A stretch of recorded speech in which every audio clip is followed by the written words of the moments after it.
Spiti valley ট্যুরের পঞ্চম পর্বে আপনাদের সবাইকে স্বাগত জানাই। Welcome back to Arpita's travel blog.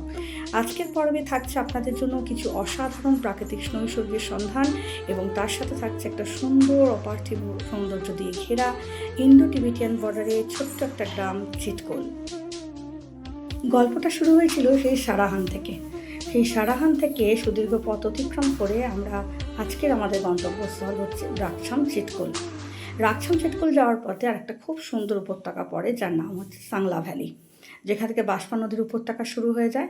এইখানে পর্বতের পথ দিয়ে আমাদের এই রাস্তা চলে যাচ্ছে। এই রাস্তা দিয়ে যেতে যেতে আমরা কিন্তু অনেকগুলো সুন্দর সুন্দর জায়গা অতিক্রম করব।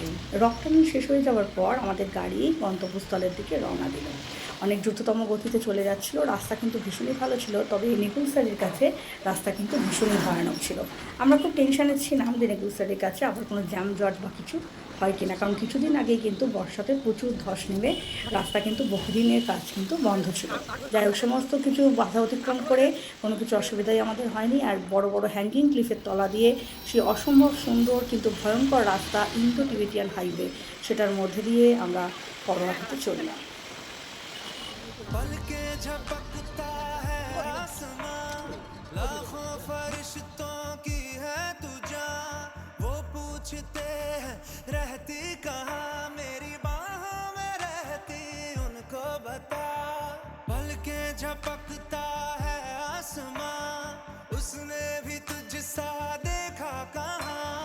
है रौनके वहाँ तू है जहाँ, मेरी बाहों में रहना यही है दुआ तू अगर मेरी। সাংলা ভ্যালি যাওয়ার পথে প্রথমেই আমরা বেরোতে হয় আমাদের কারছাম ড্যাম। এখানে কিন্তু হিমাচল প্রদেশে অনেক সুন্দর সুন্দর ড্যাম দেখতে পাবেন আপনারা।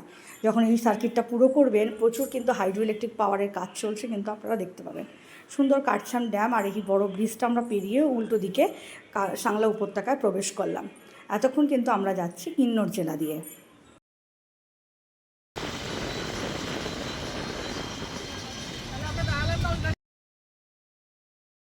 যতদূর এগোচ্ছি আমরা আরও উপরের দিকে উঠতে যাচ্ছি, ঠান্ডা আরও ক্রমশ বৃদ্ধি পাচ্ছে।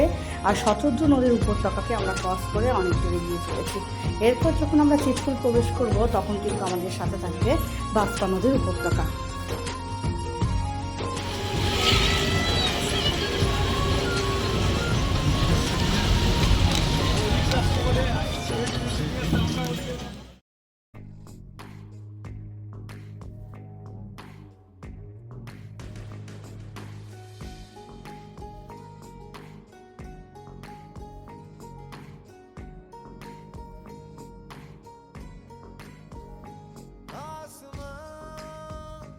কারছাম ড্যাম পেরিয়ে সাংলা উপত্যকার দিকে যেতেই কিছু দূর যাওয়ার পরই আমরা কিন্তু সাংলায় প্রবেশ করেছিলাম। তারপরে কিন্তু সাংলায় আমরা আমাদের হোটেলে লাঞ্চ সেরে সেখান থেকে বেরিয়ে পড়ি রাকছামের উদ্দেশ্যে।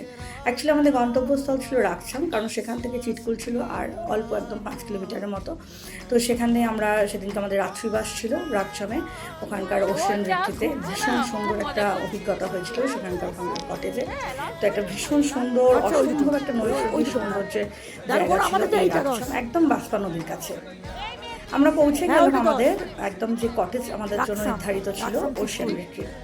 যেমন কটেজটা সুন্দর, যেমন পরিবেশ সুন্দর, যেমন জায়গাটা সুন্দর, বাষ্পা নদীর ধারে তেমনই ছিল এই কটেজ। নদীর ধারে ফটো তুলে নিয়ে আসবো, ভিডিও করবো, অবশ্যই দেখাবো সবাইকে। এটা আমাদের কটেজ, অসাধারণ সুন্দর পরিবেশ, সুন্দর কটেজ, পুরো ক্যাম্পিং এর মতন কটেজ।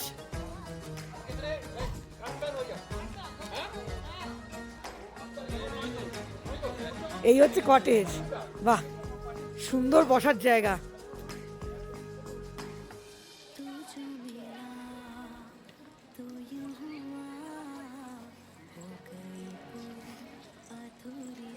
আমাদের রুম পড়েছে 10 নাম্বার।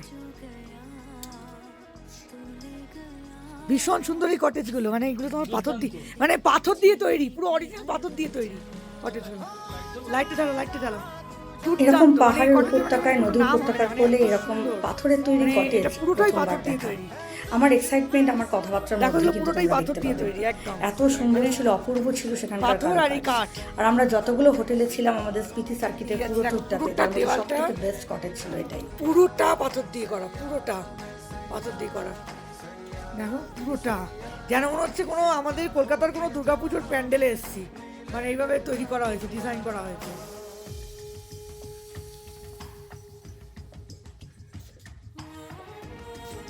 এখানে একটা কাবার্ড দিয়েছে জিনিসপত্র রাখার জন্য। সুন্দর টয়লেটটা, দারুণ টয়লেট, মানে এটা পুরোটা পাথর, টয়লেটটাও পুরোটা পাথর।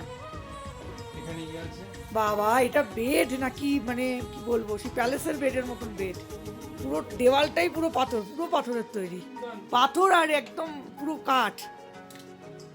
এই হোটেলে ঢুকে, মানে অ্যাকচুয়ালি হোটেলও নয়, এটা একটা কটেজ Ocean ছিল। retreat। এখানে ঢুকে আমার ফুল এক্সাইটমেন্ট রাজধানী দেখে, আমার অবস্থিত ভয়েস একদম দেখে বাষ্প নদীর অবশ্যই কিন্তু তোমরা ধারে, একদম ধরতেই বাষ্প পারছো যেটা নদীর ধারে কতটা অবস্থিত। সুন্দর ছিল। এখান থেকে একটুখানি সত্যি আমার কিন্তু বাষ্প রেকমেন্ডেশন নদী। থাকবে, যদি আমরা তোমরা একটুখানি কোনোদিন যাবো এদিকে সবাই। সার্কিটটা ট্যুর আমরা করো, সবাই মাত্র এসে অবশ্যই চিটকুল পৌঁছালাম, এখন ভ্রমণে বিকেল আসবে। 4টে বাজে। এটা কিন্তু চিটকুলে সবাই প্রপারলি মাত্র এসে নয়, চিটকুল পৌঁছালাম। থেকে একটু আগে রাকছামে কিন্তু একদম বাষ্প নদীর তারপর আমরা কাছে একটু কিন্তু রেস্ট করে নিয়ে আমরা সবাই কিছুক্ষণের যাবো। মধ্যেই কিন্তু আমরা ফ্রেশন আপ হয়ে গিয়ে বিকেলবেলা একদম দেখো, ঘুরতে চলে জানলা গেলাম। থেকে আমরা এই কিন্তু ভিউটা দেখো। এতটা দূর জার্নি করে এসেছিলাম, এখানে কে সমস্ত বলবে, tea arrangement মানে দেওয়া এতটা রয়েছে। কষ্ট হচ্ছিল, সেই কষ্টটা যেন এখানকার পরিবেশ দেখে নিমেষেই দূর হয়ে গিয়েছিল। বা সারাদিনের জার্নির পর আমার তো ভীষণই কষ্ট হচ্ছিল, কারণ সেদিনকেও কিন্তু প্রায় 10-11 ঘন্টার জার্নি হয়েছিল। সারাহান থেকে চিটকুল আসা মানে এটা কিন্তু কম কথা নয়। যারা আপনারা ঘুরতে যাবেন তারা কিন্তু বুঝতেই পারবেন যে কতটা লং আর কতটা হ্যাট্রিক জার্নি এই স্পিটি সার্কিট ট্যুর। যাই হোক, তারপরে এই ঘুরে ঘুরে আসার পরও যে আমাদের যে এতটা এনার্জি ছিল, আমাদের প্রত্যেকটা মেম্বার, আমাদের গ্রুপের প্রত্যেকটা সদস্য কিন্তু ছড়িয়ে ছিটিয়ে প্রত্যেকে কিন্তু ঘুরতে বেরিয়ে গিয়েছিলাম আমরা ওই বিকেলবেলায়। যাই হোক, সেই বিকেলবেলা আমি ঘুরতে চলে গিয়েছিলাম বাঁশপা নদীর ধারে। তারপরে আমরা এসে সন্ধ্যায় এসে চা জলখাবার খাই। আর সেদিনকে কিন্তু আমার রাত্রে একটু শরীর খারাপও করেছিল, মানে জানি না এখানে এসে এতটা ঠান্ডা বেড়ে গেছিলো যে আমার হয়তো একটু, তার জন্যই হয়তো একটু কোল্ড অ্যালার্জি ধরে গিয়েছিলো। তো সেদিনকে রাত্রে আমি বেশি ভিডিও ক্লিপ কিছু করতে পারিনি। সন্ধ্যাবেলা আমাদের ওই যে বসার জায়গাটা যেটা দেখালাম, সেখানে কিন্তু গ্রুপের সদস্যরা প্রত্যেকে খুব এনজয় করেছিল। আমি বেশিক্ষণ বসতে পারিনি, প্রচণ্ড হেডেক হচ্ছিল, যার ফলে ঘরে গিয়ে আমি শুয়ে পড়েছিলাম।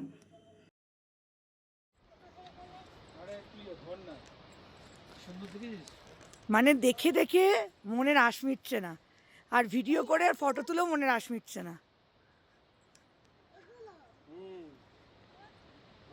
ওহ, পয়সা উসুল একদম। বাঁশপা নদী কি স্পিডে বয়ে যাচ্ছে। ও লাভলি। এ দৃশ্য যদি কেউ না দেখে তো কে আর কি আর দেখলো। কোথায় এলাম, স্বর্গ স্বর্গ। ও ও রাকচামের কটেজের পাশেই বাঁশপা নদী।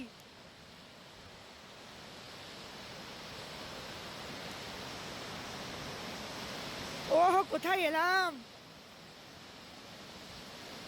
আপলু তো একেবারে কিছু ভাষা বেরোচ্ছে না, ভাষা বেরোচ্ছে না, ভাষা বেরোচ্ছে না। কিছু বলো।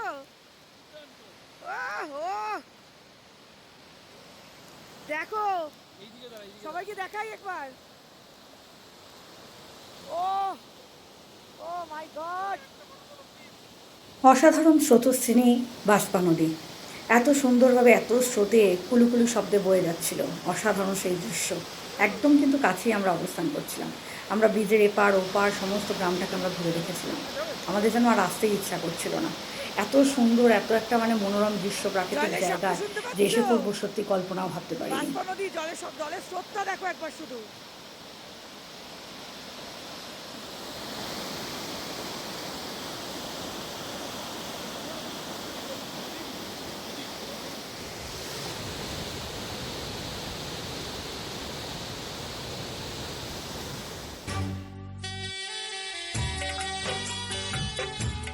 কি দেখলাম বন্ধুরা, মন্ত্রমুগ্ধ হয়ে গেলাম। শুধু এই রাকসাম ভ্যালিটাকে দেখো।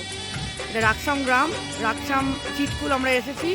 এই বাঁশপা নদীর একদম ভ্যালি পুরো। ওই যে দূরে টেন্টগুলো দেখা যাচ্ছে, ওই দূরে আমাদের কটেজ দেখিয়েছি আমি। কটেজ থেকে আমরা ঘুরতে ঘুরতে এদিক দিয়ে এসেছি।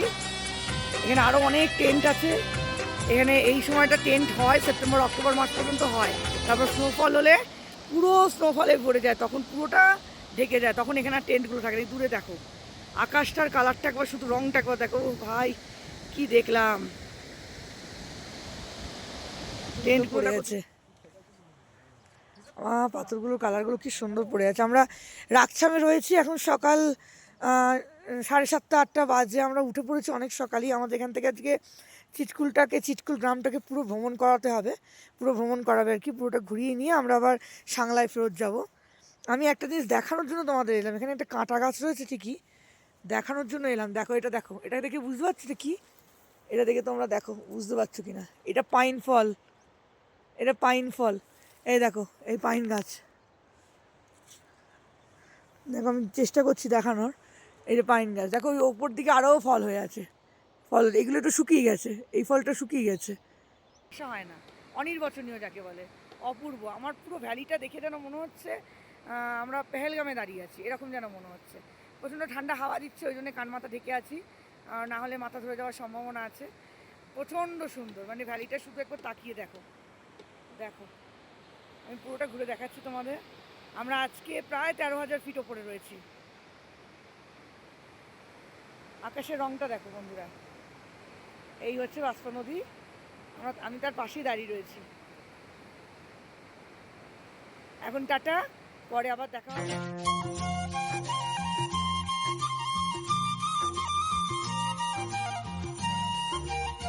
রাজশামের কটেজ থেকে সকালবেলা ব্রেকফাস্ট ছেড়ে আমরা চলে গেলাম চিটকুলের উদ্দেশ্যে। চিটকুল ছিল ওখান থেকে 14 কি 15 কিলোমিটার, আমার যতদূর মনে আছে। তো আমরা প্রায় 13,500 ফিট ওপরে ছিলাম তখন। চিটকুল হচ্ছে ভারতের একদম শেষ গ্রাম।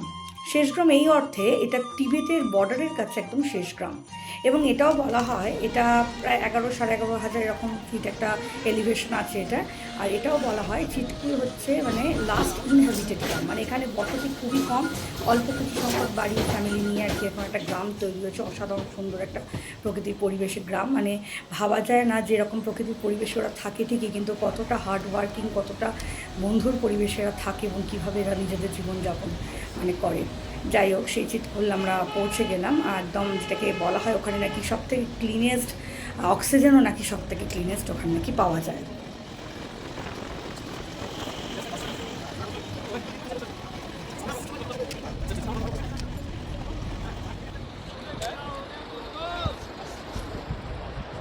চিটকুল গ্রাম পুরো বরফ, পুরো বরফ, পুরো বরফ। আর পাশে তুলবে না তুমি, ওইখানে দাঁড়িয়ে যা ছবি তোলার, ওইখান থেকে ওদিকে যাও, মা। চায়নার পিকগুলো পাবে, টিবেটিয়ান ইন্ডিয়ান টিবেট বর্ডারের পিকগুলো পেয়ে যাবে। ওই যে পিকগুলো, ওইখানে আমাদের আর্মি পোস্টেড আছে। এই যে দূরের এগুলো দেখা যাচ্ছে, এই পিকগুলো সব বরফ রয়েছে, সব চায়নার পিক এগুলো। চতুর্দিকটা আমরা পুরো চিটকুল এসে গেছি, চিটকুলের ভিউ পয়েন্টে দাঁড়িয়েছি, পুরো চায়নার পিকে সব কটাতে বরফ আছে মাথায়। ভ্যালিটা দেখো,